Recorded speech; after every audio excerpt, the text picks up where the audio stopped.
মানুষের ভালোবেসে বিয়ে করলো, কিন্তু তারপরে ডিভোর্স হলো, এর কারণটা কি? খুব ভালো কথা বলেছিল, মানে এটা একটা দারুণ কথা। কেউ ভালোবেসে বিয়ে করে, মানে ভালোবেসে, একটা ভালোবাসা থাকে, সেই ভালোবাসাটা থাকে কিন্তু আবার ডিভোর্স হয়ে যায়। এটা কি? মানে প্রেমে চোখ কাজ করে, ভালো করে শুনবে, প্রেমে চোখ কাজ করে, বিয়েতে গ্রহ কাজ করে। মানে ভালোবাসা থাকে কিন্তু সম্পর্ক বাঁচে না।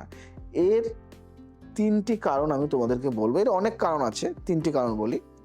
মঙ্গল শুক্র সংঘাত, মানে মঙ্গল আর শুক্রের মধ্যে একদম সংঘাত। মঙ্গল কি?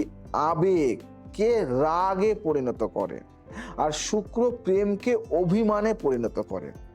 দুই গ্রহ মুখোমুখি হলে সম্পর্ক ভাঙা অবশ্যম্ভাবী হবেই। আর রাহু চন্দ্র দোষ, এটা মাথায় রাখবে, রাহু চন্দ্র দোষ। রাহু সন্দেহ বাড়ায়, চন্দ্র মন দুর্বল করে। একজন ভাবতে থাকে সে আমাকে বুঝতে পারে না, আরেকজন ভাবে আমি কি ভুল করেছি।